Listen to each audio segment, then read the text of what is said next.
Vanhana, vaikka lapsesi olisivat kuinka uskollisia tahansa, älä koskaan erehdy asumaan heidän luonaan. Muutama päivä viihdyttää, mutta pitkäaikainen oleskelu on tyhmää. Hyvät katsojat, tervetuloa 1000 viisasta ajatusta kanavalle. Monet ikääntyneet pelkäävät vanhuudessa yksinäisyyttä, sairauksia ja sitä, ettei kukaan huolehdi tai välitä heistä. He pelkäävät myös, ettei lapsenlapsia tai muita ole seurustelemassa ja jutteluttamassa, joten he ovat päättäneet muuttaa lastensa luo asumaan. Kun heitä kehotetaan olemaan asumatta lastensa kanssa vanhuudessa, he vastaavat, ihmiset ovat erilaisia.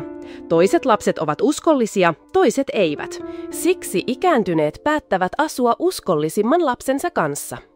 Mutta rakkaat ystävät, 60-vuotiaana, vaikka lapsesi olisivat kuinka uskollisia tahansa, älä koskaan erehdy asumaan heidän luonaan. Muutama päivä viihdyttää, mutta pitkäaikainen oleskelu on tyhmää, rakkaat ystävät. Kuunnellaan ja pohditaan 1000 viisasta ajatusta kanavan kanssa seuraavien tarinoiden kautta. Ensinnäkin tulin hoitamaan lapsen lasta, kuulin miniäni salavan muutaman sanan, jotka saivat minut heti palaamaan kotikylääni. Rouva Aila kertoo. Olen maalla asuva äiti. Koko elämäni on pyörinyt viljelymaiden ja lapiotyön ympärillä. Nuorena olimme köyhiä, joten kumpikin mieheni kanssa jätti koulun kesken. Menimme varhain naimisiin ja saimme 2 lasta, pojan ja tytön. Onneksi molemmat lapset olivat pienestä pitäen nopeita ja älykkäitä. Toivoimme, ettei lastemme elämä olisi yhtä vaikeaa kuin meidän, joten mieheni kanssa raadoimme kovasti tukeaksemme heidän opiskelujaan. Emme turhaan tehneet vanhempina töitä, sillä esikoispoika pääsi yliopistoon ja tytär seurasi hänen jälkiään. Molemmat olivat hyviä oppilaita ja saivat stipendejä. Valmistuttuaan he saivat helposti hyvät työpaikat. Molemmat lapsemme asuivat ja työskentelivät pääkaupungissa, heidän työnsä olivat kiireisiä ja nuoruuden huvit houkuttelivat, joten he harvoin palasivat kotikylään. Me 2 vanhempaa jatkoimme omatoimisesti elämistä, emmekä vaivanneet lapsiamme. Koti oli iloinen vain silloin, kun lapset tulivat pyhäpäivinä kotiin. Jos he sanoivat olevansa kiireisiä tai matkustavansa ystäviensä kanssa, se oli meille ihan ok. Jokaisella on oma elämä, kunhan he ovat terveitä, iloisia ja onnellisia, kaikki on hyvin. Sitten poikamme meni naimisiin ja tyttäremme löysi puolisonsa. Ja minusta tuntui, että olin vanhempana täyttänyt vastuuni. Minieni odotti esikoistaan ja synnytys toi mukanaan väistämättä huolia. Lähellä laskettua aikaa poikani soitti minulle. Äiti, voisitko järjestää asiasi ja tulla luoksemme pääkaupunkiin muutamaksi päiväksi? Vaimoni synnyttää muutaman päivän päästä. Minulla ei ole lainkaan kokemusta synnyttäneen naisen hoitamisesta. Naiset tarvitsevat synnytyksen jälkeen eniten äitiä vierelleen, ja miniäsi äiti on jo kuollut. Rakkaudesta poikaani kohtaan järjestin heti kotiasiani ja otin aikaisimman bussin pääkaupunkiin. Poikani oli töissä, ja miniäni otti minut vastaan kohteliaasti, mutta ei erityisen lämpimästi. Miniäni sanoi, mieheni on aina niin huolissaan. Synnytys ei ole enää samanlaista kuin ennen. Rahalla voi palkata jonkun hoitamaan sekä äitiä että lasta sairaalassa. Kotona hänen ei tarvitse tehdä mitään.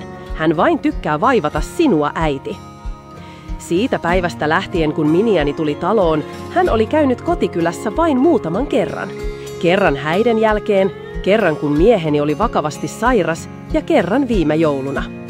Siksi meillä 2, äidillä ja tyttärellä, ei ollut tilaisuutta tulla läheisiksi tai ymmärtää toisiamme kovinkaan hyvin. Sanoin miniälleni, jos sinun mielestäsi lapsesi hoitaminen on vaivaa, se tarkoittaa, ettet pidä minua lapsesi äritinä. Miniäni oli hiljaa ja vaihtoi puheenaihetta. Onneksi miniäni synnytti helposti ja pojanpoika Antti syntyi terveenä ja komeaana. Muutaman ensimmäisen päivän ajan synnytyksen jälkeen, kun haavat vielä sattuivat, tuen miniäni niin paljon kuin mahdollista. Joka yö, kun äidinmaitoa ei vielä ollut, hoidin lapsen lasta koko yön. Kun hän heräsi itkemään, vaivalloisesti maitoa, jotta miniäni sai levätä ja toipua nopeasti. Olen maaseudulta kotoisin, mutta elän nykyaikaa, enkä ole liian vanhanaikainen. Siksi hoitaessani lapsenlasta kysyin aina miniäni mielipidettä. Lapsen lapsi on minun, mutta hän on miniäni lapsi. Pelkäsin myös, että lastenhoitokäsitykset vaihtelevat aikakausittain ja johtavat konflikteihin, kuten monissa perheissä tapahtuu. Muutamaa päivää myöhemmin miniäni pystyi liikkumaan nopeasti ja hän alkoi tehdä kaikki työt itse. Ruuanlaiton, lapsen hoitamisen, lohduttamisen, tuttipullojen pesun. Sanoin, että synnyttäneen pitäisi levätä ja varoa, mutta miniäni vastasi. Tiedekausi ei ole samanlainen kuin äidin nuoruudessa, jolloin piti varoa. Liiallinen varominen voi jopa aiheuttaa sairauksia.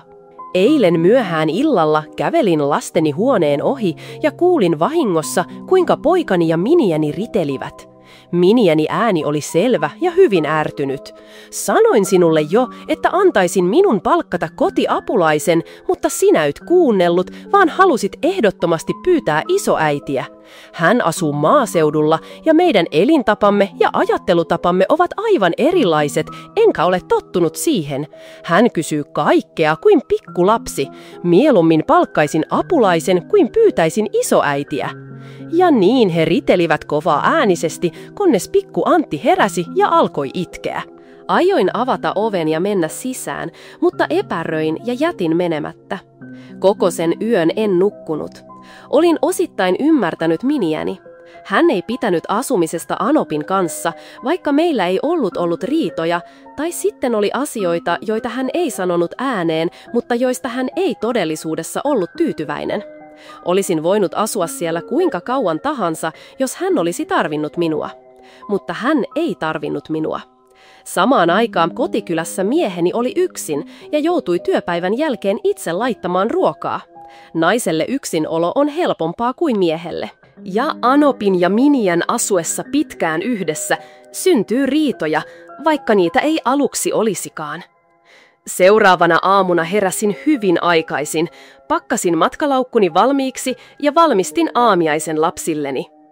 Miniäni silmät olivat turvonneet, varmaan eilen itkettyään eidellessään miehensä kanssa.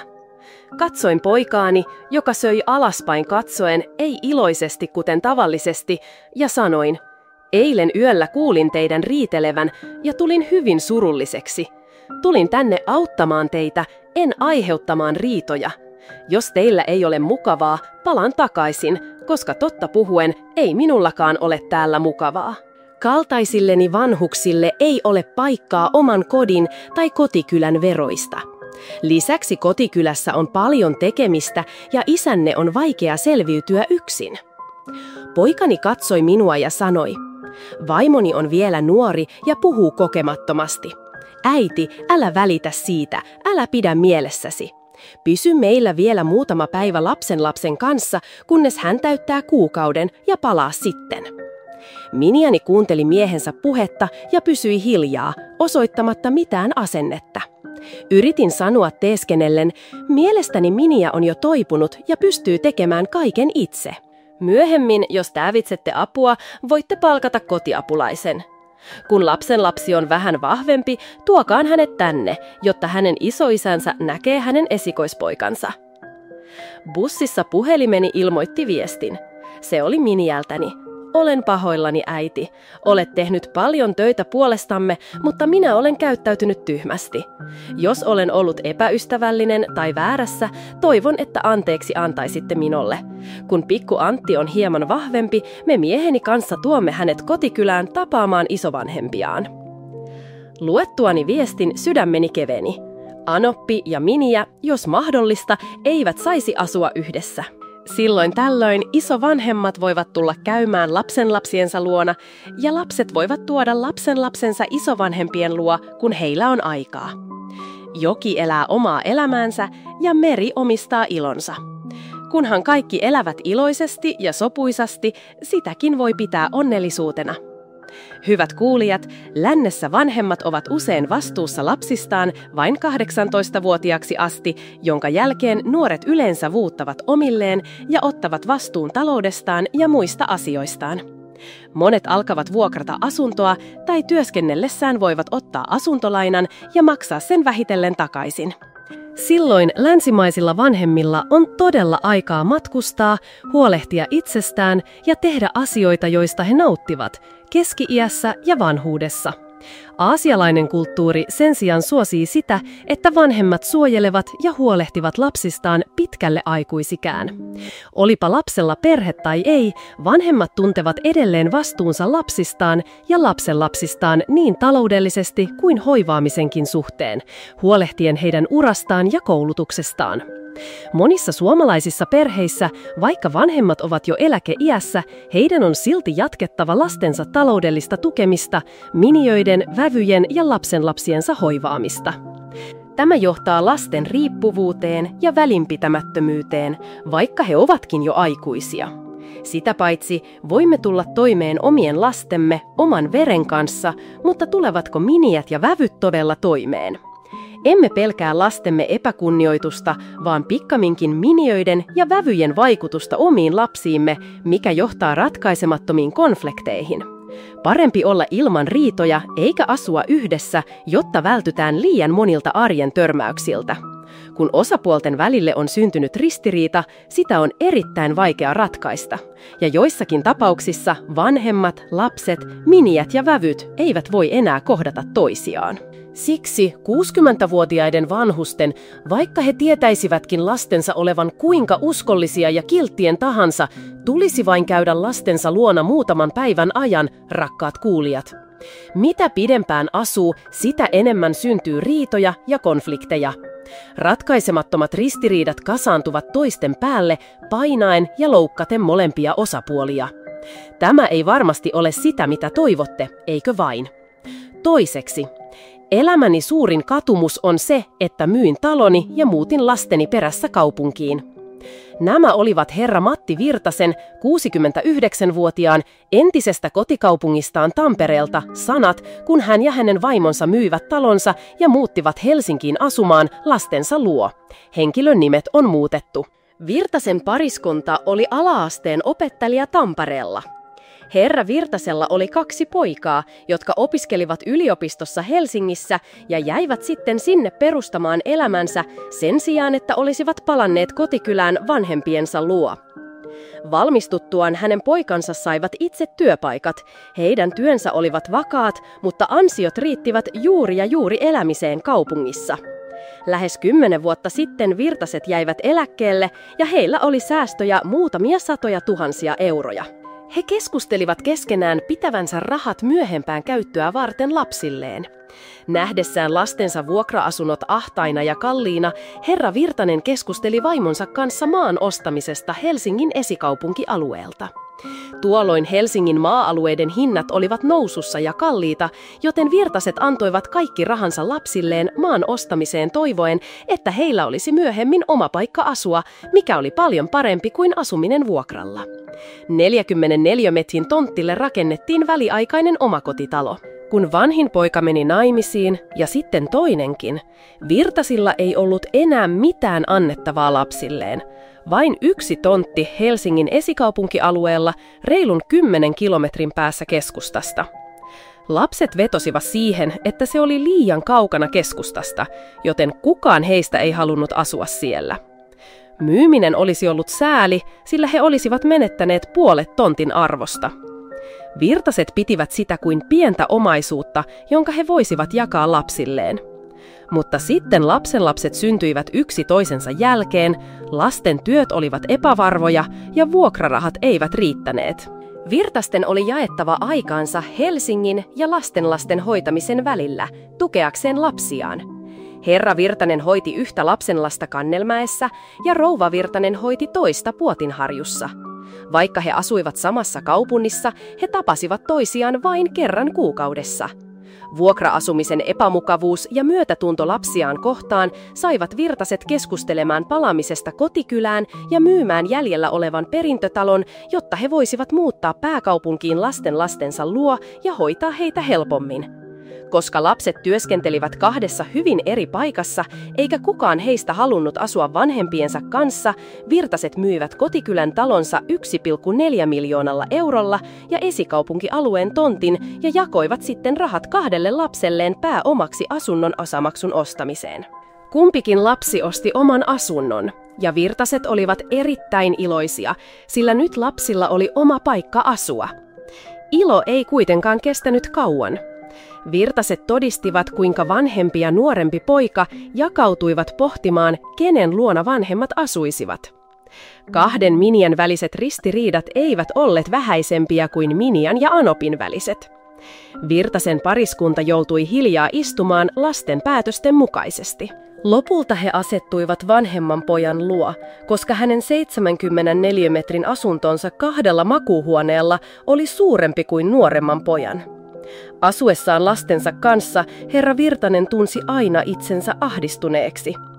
Vielä surullisempaa oli, että vaimonsa kuoleman jälkeen hän tunsi itsensä entistä yksinäisemmäksi. Mitä hän katui eniten oli se, että 4 vuotta aikaisemmin hänen vaimonsa oli sairastunut keuhkosyöpään ja kuoli, eikä voinut kuolla omassa kodissaan. Vaimon viimeiset päivät kaupungissa olivat todella vaikeita. Vaikka sairaala oli lähellä, tuskin kukaan sukulainen tai ystävä tuli käymään, koska he olivat liian kaukana kotiseudusta. Vaimo makasi aina kasvot seinään päin, sanoen haluavansa vain palata kotikylään. Samaan aikaan sukulaiset kotikylässä olisivat halunneet tulla käymään, mutta pelkäsivät häiritsevänsä lapsenlapsia, joten he vain soittivat. Vaimon viimeisinä päivinä, herra Virtanen kertoi, vaimonsa joutui sairaalaan asumaan. Vaikka hän olisi halunnut palata kotiin rauhoittumaan, hän pelkäsi kuolemansa jälkeen, etteivät lapset tietäisi, minne hänet veisivät, ja pelkäsi vaikuttavansa lasten kotiin. Tuolloin vaimo tunnusti, jos olisimme antaneet vain osan ja pitäneet osan omaisuudesta ostaaksemme pienen tontin kotikylästä ja asua sukulaisten ja naapurien kanssa, ei olisi käynyt näin. Muistellessaan noita aikoja herra Virtasen silmät kostuivat. Jos olisimme olleet kotikylässä, kuka tietää, vaimoni ei olisi kuollut yksin. Nyt hän asuu yksin poikansa kanssa, mutta herra Virtanen tuntee aina itsensä surulliseksi ja pettyneeksi. Lapsen lapset ovat koulussa, eivätkä he tarvitse isoisää, koska heidän vanhempiensa elämä on jo parempaa. Hänen lapsensa ovat kiireisiä töissään, eikä heillä ole aikaa jutella isänsä kanssa. Illalla hän menee kerrostalon aulaan katselemaan maisemia ja miettii, kuinka hänkin tulevaisuudessa joutuu samaan tilanteeseen kuin vaimonsa, haluten viimeiset päivänsä perheensä ja sukulaistensa perintömaalla, mutta sekin on niin vaikeaa. Hän katui jälleen kerran sitä, että oli myynyt kaiken omaisuutensa kotikylässä ja muuttanut kaupunkiin lastensa luo. Hyvät kuulijat, monet vanhukset haluavat asua lähellä lapsiaan ja lapsetkin haluavat vanhempiensa muuttavan kaupunkiin, jotta heitä on helpompi hoitaa. Kuitenkin monet surulliset tarinat ovat tapahtuneet. Monet ajattelevat, että voimme osoittaa kunnioitusta vanhemmille ja isovanhemmille aineellisilla asioilla, mutta todellisuudessa aineelliset asiat ovat vain yksi osa, ja tärkeämpää on välittäminen, hoivaaminen ja läheisyys. Joskus he tarvitsevat vain huomaavaisia ja ystävällisiä kysymyksiä, tavallisia keskusteluja, mutta lapset unohtavat sen. 3. Maan jakaminen lapsille. Tänään tapasin rouva Leenan, asiakkaan, joka oli sairas ja halusi myydä maansa saadakseen rahaa hoitoon. Palatessani kotiin mielessäni oli paljon ajatuksia. Hän kertoi olevansa yli 70-vuotias ja hänen miehensä oli kuollut lähes 10 vuotta sitten. Hänellä oli 2 poikaa, jotka olivat molemmat asettuneet perheen isiksi. Muinoin he molemmat työskentelivät kovasti ja keräsivät varallisuutta. Molemmat pojat olivat hyvin kilttejä ja heidän perheensä oli monien unelma. Heillä oli rahaa ja he näkivät kauas tulevaisuuteen, joten he säästivät jokaisen euron ja ostivat maata. Sen lisäksi, että he yrittivät saada jokaiselle pojalle tilavan talon, heillä oli myös muutama maa-alue säästössä. Yhtäkkiä mieheni sairastui vakavasti ja kuoli varhain.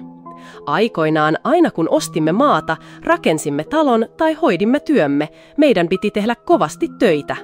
Joten muutaman maa-alueen lisäksi minulla ei ollut säästöjä tai eläkettä. Nuorena työn raskasta raataa lastensa ja maan hankkimisen vuoksi sairastui ennenaikaisesti vanhana, rouva Leena kertoi surullisesti. Miehensä kuoleman jälkeen rouva Leena romahti jonkin ajan kuluttua ja sai lievän aivohalvauksen. Krooniset sairaudet iskivät, mikä vaikeutti hänen liikkumistaan. Peläten vanhuutta rouva Leena kutsui lapset kotiin ja jakoi heille molemmille muutaman lisäpalstan heidän jo omistamiensa talojen lisäksi. Vanhempi poika asui hänen kanssaan, joten hän sai suuremman osan. Jaon uskottiin olevan järkevä. Kuitenkin molemmat pojat ilmaisivat yhä selvemmin tyytymättömyyttään. Vanhin väitti, että hän oli nuoruudessaan raatanut kovasti vanhempiensa kanssa ja nyt hänen piti hoitaa sairasta äitiä, vaikka äiti antoi hänelle liian vähän. Nuorempi poika oli katkera, koska veli sai äidiltä niin paljon. Outoa oli, että molemmat pojat olivat valinneet vaimoikseen naisia, jotka olivat ovelia, mutta moraalisesti puutteellisia. Nämä miniät yllyttivät aviomiehiään perheen sisäiseen riitaan. Vanhemman pojan perhe siirsi rouva Leenan yläkertaan heidän omaan asuntoonsa, jotta heidän elämänsä olisi mukavampaa. Joka päivä he antoivat hänelle vain minimitarpeet. Rouva Leenan sukulaiset ja ystävät, jotka tulivat käymään, kohtasivat monia vaikeuksia, joten he harvenivat, mikä teki hänestä hyvin surullisen. Nuorempi poika oli tyytymätön äidin epäoikeudenmukaiseen maanjakoon, joten hän jätti äidin veljensä vastuulle eikä juuri kysellyt hänen peräänsä. Muutaman vuoden piinallisen ja yksinäisen sairauden jälkeen, koska hän ei kuoletkaan, rouva Leena noudatti perheensä neuvoa ja halusi muuttaa hoivakotiin. Lopulta, kun keskustelu koski yhden maa-alueen myyntiä rahan saamiseksi, vanhemman pojan perhe vastusti jyrkkästi. He keksivät kaikenlaisia syitä, vaikka kyseessä oli rouva Leenan oma maa. Epätoivoisena rouva Leena pyysi tutun ilmoittamaan myynnistä ja siksi tapasimme tänään. Katsottuani asiakirjoja, jotka olivat vain kopioita ja alkuperäiset olivat pojan hallussa, näin, että maa oli edelleen rouva Leenan ja hänen miehensä nimissä ja sillä oli tällä hetkellä suuri arvo. Myyntisummalla olisi voinut elättää kokonaisen perheen useita vuosia, puhumattakaan vain rouva Leenasta. Vaikka maa oli hänen nimissään, hän ei voinut myydä sitä, jos hänen lapsensa eivät suostuneet, sillä perintölain mukaan heillä on myös oikeus perintöön vanhempiensa omaisuudesta. Kuunneltuaan selitystäni rouva Leena purskahti itkuun avuttomuudestaan ja katumuksestaan. Hän ei kuitenkaan ehkä vielä tiedä, että jopa hänen kuolemansa jälkeen hänen 2 lapsensa sisällissota omaisuudesta, joka oli kerätty vanhempiensa hiellä, kyynelillä ja jopa sairaudella, jatkuisi pitkään veljessotana. Yksinkertaisesti siksi, että rouva Leena oli jakanut maan heille suullisesti, mutta asiakirjat olivat edelleen hänen ja edesmenneen miehensä nimissä. Minulla on myös tuttuja, jotka ovat raadanneet koko elämänsä lastensa vuoksi ja vasta yli 60-vuotiaina he saivat talon pääkadun varrelta, josta saivat toimeentulon. Vaikka he ovat iäkkäitä, heidän on silti ponnisteltava valvoen myöhään ja heräten aikaisin maksaakseen velkoja. Tämä johtuu siitä, että muutama vuosi sitten he ottivat lisää velkaa ostaakseen viereisen tontin lapselleen. 2 poika ja 1 tontti pääkadun varrella, kuinka toinen sitten eläisi? Oman elämäni on ollut liian vaikeaa, joten haluan vain, etteivät he kärsi samoin, hän selitti. Tämän ajatuksen vuoksi vanha pariskunta raatoi kovasti, sairauksista ja vaivoista huolimatta, säästeen tarpeeksi rahaa maan ostamiseen. Kun vanhin poika meni naimisiin, he raatoivat hänelle rahaa talon rakentamiseen, jotta hän saisi oman asunnon. Kun heidän lapsillaan oli jo vanhempiensa hankkima koti, he elivät löysästi kuin tankki ylämäessä. Miksi pitää elää niin vaikeasti? Mitä jos vanhana ei ole mitä syödä tai jos sairastuu? Minä olin huolissani. Elämme vain lastemme vuoksi. Kun velat on maksettu, olemme terveitä. Vanhana ei paljon syö ja kumpikin asuu 1 pojan luona. Jos rakastamme heitä, heidänkin on rakastettava meitä. Pienistä sairauksista heidän on huolehdittava, isoista, jotka maksavat paljon, ei tarvitse parantaa. Voimme kuolla lastemme vuoksi. Voi, te olette ehkä luonnon maailman ranking-listan suurimpia isiä ja äitejä. Kuitenkin vapisen ja epäilen tuon suuruuden tulevaisuutta ja lopputulosta. Perheessämme oli myös serkkuni Liisa, joka oli aikoinaan niin köyhä, että hänen piti 2 lapsensa kanssa lähteä etsimään uutta elämää ja toimeentuloa kauemmas maaseudulle. He elivät niukasti, kunnes lapset kasvoivat ja menivät naimisiin. Vuosien maanviljelyn jälkeen heidän suurin omaisuutensa oli 2 hehtaaria metsää.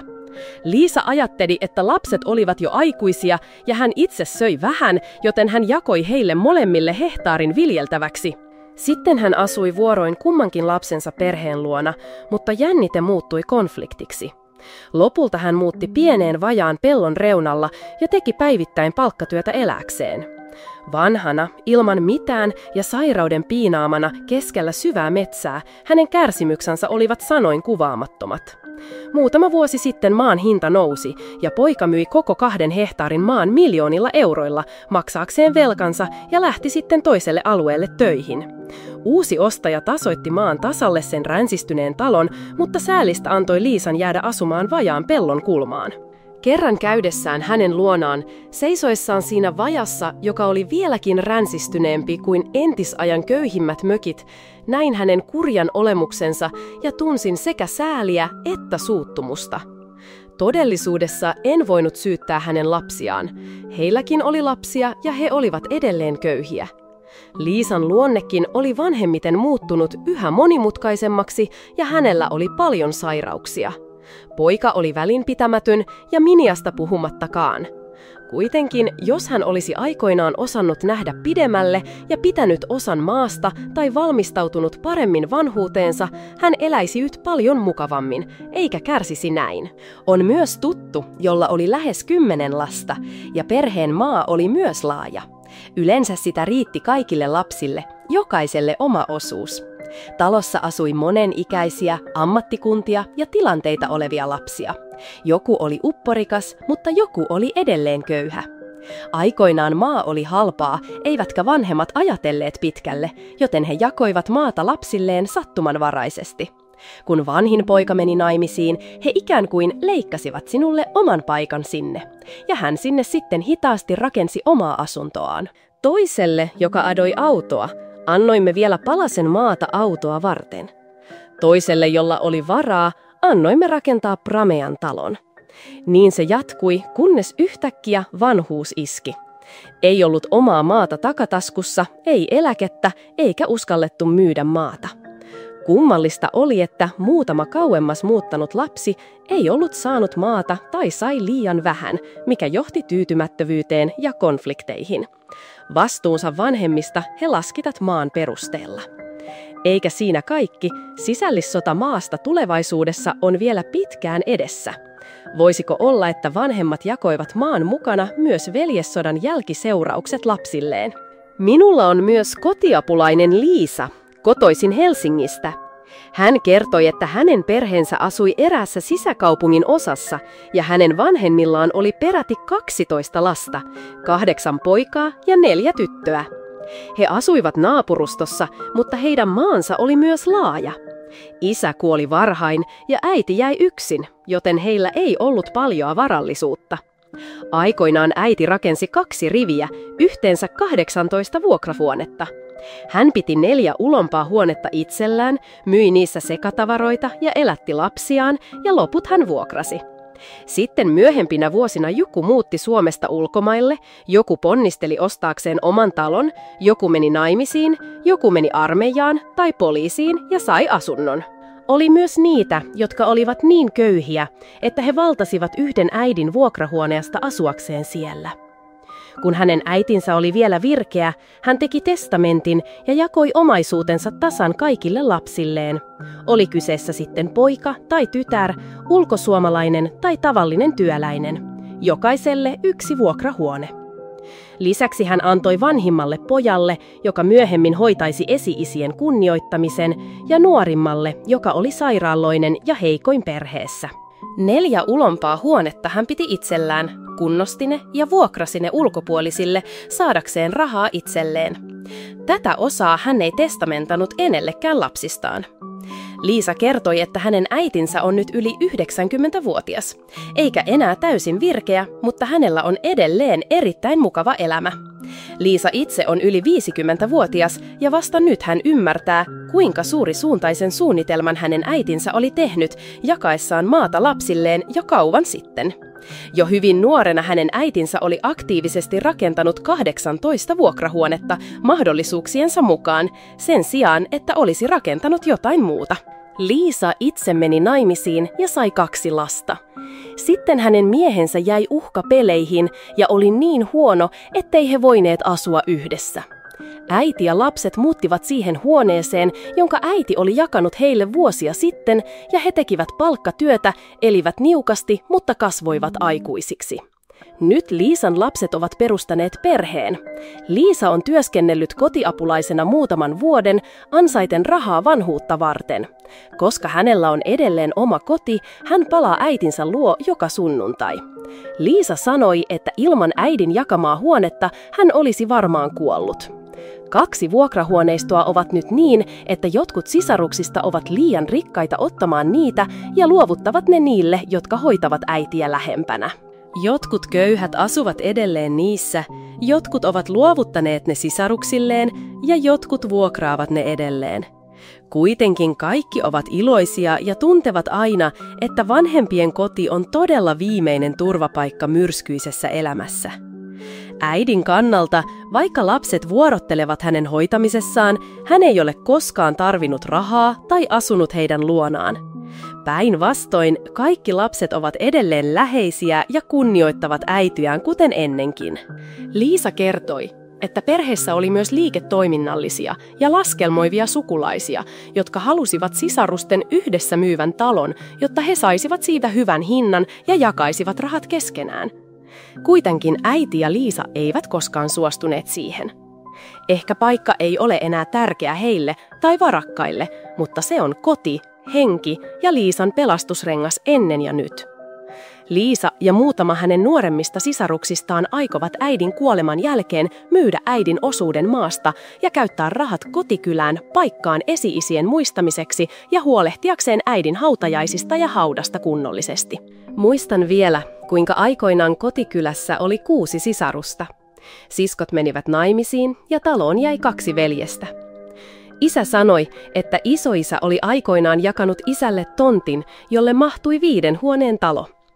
Koko elämänsä säästeen vanhempani olivat myös ostaneet pienen puutarhan pihan perältä ja palan maata patoalueen ulkopuolelta varmaan varalla 2 pojalleen, kun he kasvaisivat aikuisiksi. Kasvettuani ja työskenneltyäni kaukana kotoa eräänä päivänä kuulin, että isä oli myynyt pellon patoalueella ja vaihtanut sen satoihin kiloihin riisiä, lähettäen siskolle rahaa isän ruokaan. Soitin isälle ja kysyin, voi isä, minä olen kriisissä, eikö sinulla ollut rahaa, miksi myit maan? Tämä on minun asiani, teidän pitäisi huolehtia omistanne, isä vastasi. Kuultuani tämän purskahdin nauruun isäni kanssa. Tuo pelto patoalueella, jonka isä aikoinaan vaihtoi satoihin kiloihin riisiä, on nyt miljoonien eurojen arvoinen. Kuitenkin isäni ajatukset tästä asiasta olivat monin verroin arvokkaampia kuin raha.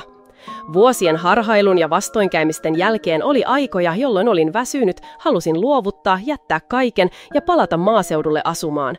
Mutta aina kun ajattelin kotikylän tilannetta, missä ei ollut mitään muuta kuin vanhempien muutaman huoneen pieni talo köyhässä kylässä, ja ajattelin, että tulevaisuus siellä ei näyttänyt valoisalta, niin jatkoin ponnistelua, yritin selviytyä ja sopeutua kaikkiin paikkoihin, joissa perustin elämäni. Aikoinaan kotikylässä pidettiin kanoja. Maaseudulla oli vaikeaa ja pelättiin varkauksia, joten isäni teki kanankopin heti talon eteen. Joka päivä kanat heräsivät kopissa ja kulkivat peräkkäin laattapihan yli puutarhaan kaivamaan ruokaa. Iltaisin kanat palasivat koppiin saman pihan kautta. Isä neuvoi aina, aamulla piha on siivottava perusteellisesti. Jos piha on likainen tai siellä on jotain syötävää, kanat eivät mene puutarhaan kaivamaan tai palaavat etsimään ja sotkevat ja häiritsevät paljon. Ja totta tosiaan, kanankopin edessä oleva laattapiha oli aina moitteettoman puhdas, mutta yhtään kanaa ei palannut sotkemaan. Varmaan ne kyesivät, että paras tapa oli mennä puutarhaan etsimään ruokaa sen sijaan, että palaisi laattapihalle, missä ei ollut mitään sotkettavaa. Kerran palatessani kotikylään tapaamaan isää, kun olimme kahdestaan, isä sanoi, lammen nyrkka kylän laitamilla ja 5 huoneen talon maa ovat isoisäsi jättäniä. Tämän osan annan sinulle, koska se on suvun perintömaa. Yritä pitää se, älä koskaan myy sitä hinnalla millä hyvänsä. Suvun perintömaan säilyttäminen on juurten säilyttämistä, ja päinvastoin. Pieni maa-alue pihan perältä on vanhempiesi ostama. Se on liian pieni, joten isä ei voi tehdä testamenttia jakaakseen sitä lapsille. Mutta se riittää pieneksi taloksi kenelle tahansa lapsistasi, joka haluaa palata turvaan ulkopuolisilta myrskyiltä. Puristin isän kättä, nyökkäsin hiljaa ymmärtäen. Kun isä myöhemmin kuoli, talo, lammen nurkka ja puutarha kotikylässä ovat yhä koskemattomia. Me sisarukset olemme perustaneet perheen ja hankkineet maata ja taloja kaikkialle, ja onneksi kukaan meistä ei ole joutunut palamaan tai ajattelemaan isovanhempien ja vanhempien osuuden riittelyä. Jotkut sanovat, että nykypäivänä moraali on heikentynyt ja kallis maa-alue vetää mukanaan ahneutta. Ympäri Suomea, kaupungeista maaseudulle, metsiin, kaikkialla on surullisia konflikteja isien ja poikien, veljien ja sisarusten, sukulaisten välillä vain maan jakamisen vuoksi.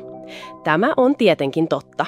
Kuitenkin sitä on tapahtunut aina ja nykyään se on helpommin havaittavissa tiedon välityksen kehittymisen vuoksi. Siksi vanhat ihmiset opettivat edelleen, nuorena ei huolehdi tulevasta, vanhana kärsii, tai vanhemmat antavat kaikkensa lapsilleen, mutta lapset laskevat päiviä vanhempiensa hoivaamisessa. Viisas kuolee, typerä kuolee, vain se, joka ymmärtää, elää. Mutta kukaan ei voi tietää tulevaisuutta. Paljon rahaa ja omaisuutta, mutta väärät laskelmat eivät välttämättä tuo turvaa, eivätkä välttämättä kylvä surua vanhuuteen ja lasten tulevaisuuteen. Kuitenkin elämän liike ja ihmisen selviytymisluonne pysyvät aina samanlaisina ja ovat lähes muuttumattomia. Tämän ymmärtäminen ja sen mukaan eläminen sekä suunnitelmien tekeminen sen mukaisesti on paras tapa turvata vanhuus ja jopa lasten tulevaisuus, kun aiotte jakaa omaisuutta heille, hyvät kuulijat. Lopuksi pyydän teitä kaikkia kuuntelemaan tarinan Hän on minun isäni.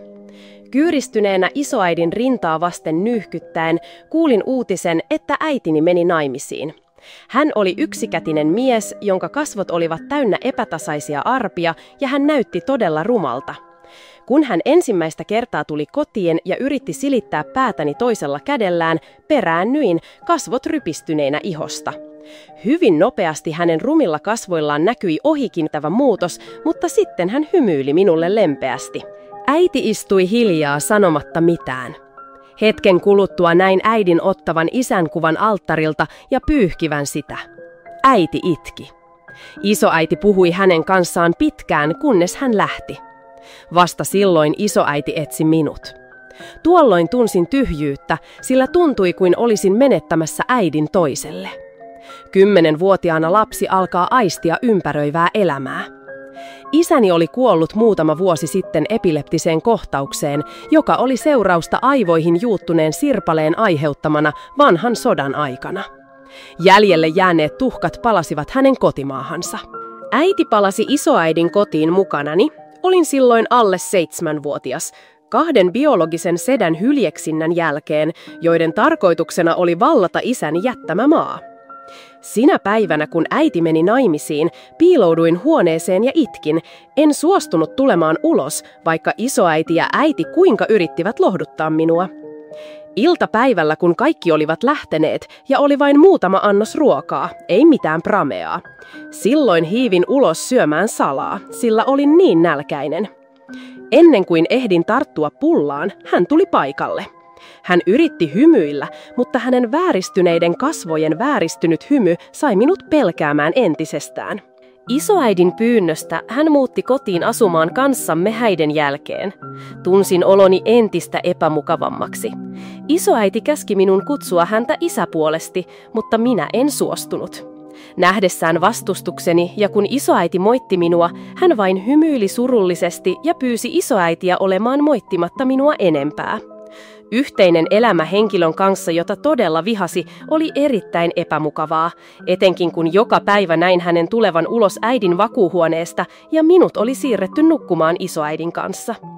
Kerran yritin tarkoituksella hiipiä äidin huoneeseen suunnitellen ajavani hänet pois. Muuta vaihtoehtoa ei ollut. Sinä yönä hänen oli nukuttava olohuoneen sängyllä. Rohkaistuneena jatkoin samaa ja joka ilta piiloudoin äidin huoneeseen ensin. Kun kylän Juho sai tietää asiasta, hän levitti sanaa koko kylään, että olin jo iso, mutta nukuin silti äitini kanssa. Vasta silloin lopetin. Hän ei koskaan osoittanut minulle tyytymättömyyttä, vaikka tein niin tahallani. Osoitin inhoa. Kerran äiti osti hänelle pienen pullallisen viinaa ja illallisella heti ensimmäisen kulauksen jälkeen hän juoksi ulos oksentamaan. Juho sanoi niin, ilmeisesti Sara inhoaa häntä, olisi vain hyvä, jos hän saisi uuden isänsä tilalle. Eero mumisi. Eero, musta, lisäsi matalalla äänellä. Toissapäivänä hän istui meillä ja kysyi minun koulumenestyksestäni viime vuonna ja pyysi meitä pitämään Saraa silmällä, leikkimään hänen kanssaan, jotta hän ei tuntisi itseään yksinäiseksi. Hänen syntymäpäivänsä on pian. Juho vilkaisi minua, kun tulin vihaisesti lähemmäs, ja kaikki hiljenivät. Koko sen iltapäivän leikin ajan Juhon ja Eeron sanat pyörivät mielessäni. Tämän illan illallisella oli uutta paistettua kalaa. Varmaan hän oli saanut sen kalastaessa iltapäivällä. Äiti antoi minulle palan kalaa. Normaalisti olisin kieltäytynyt, jos olisin tiennyt sen olevan peräisen häneltä, mutta tänään teeskentelin tietämättömyyteni ja söin sen välinpitämättömästi. Isoäiti ja äiti katsoivat toisiaan ja näyttivät tyytyväisiltä. Muutaman viime päivän aikana kylässä oli tapahtunut jotain. Naapurissa asuvalta rouva Matilta oli varastettu kanoja. Ensimmäisenä päivänä 2 kanaa, sitten muutama lisää. Hän suri omaisuuttaan ja kirosi koko kylää. Minulla oli tapana herätä keskellä yötä vessaan, mutta nyt en uskaltanut mennä ulos. Mutta minusta oli outoa, että tänä yönä näin hänen vetävän oven kevyesti auki ja menevän ulos. Hän on varas, ajattelin heti hänestä. Yhtäkkiä kuului huuto rouva Matin talosta. Sitten näin äidin ja isoäidin juoksevan ulos huuteen apua. Sitten kuulin rymiseviä askelia. Minäkin nousin ja juoksin ulos. Edessäni oli näky, jossa hän astui yhdellä jalallaan varkaan selkään ja toisella kädellä yhdessä muutaman nuoren miehen kanssa he sitoivat varkaan kiinni. Varas anoi armoa. Hänet vietiin kylän viranomaisille. Kaikki alkoivat ylistää häntä, mutta minä vihasin häntä edelleen. Minun silmissäni varkaan kiinni saamisessa ei ollut mitään ylistettävää. Kuitenkin siitä päivästä lähtien tunsin yhtäkkiä, että kun hän oli kotona, en enää pelännyt aaveita tai varkaita. Isäni muistojuhlapäivänä hän eräsi hyvin aikaisin, meni pellolle ja tuli takaisin teurastamaan kanan juhlaateriaa varten. Äiti kiiruhti torille ja valmisti uhriaterian. Hän pukeutui siniseen sotilasuniformuun, jossa oli muutama tähti, ja seisoi ryhdikkäästi isäni alttarin edessä mutisten rukouksia. Sitten hän kääntyi minun puoleeni ja pyysi minua suorittamaan seremonian isälleni. Vaikka vihasin häntä, tein tällä kertaa hiljaa niin kuin pyydettiin. Olin aloittamassa uutta kouluvuotta. Tuolloin näin hänen iltaisin ahertavan leikkaamalla säkkikangasta, mittaamalla ja antamalla äidille jotain ommeltavaksi.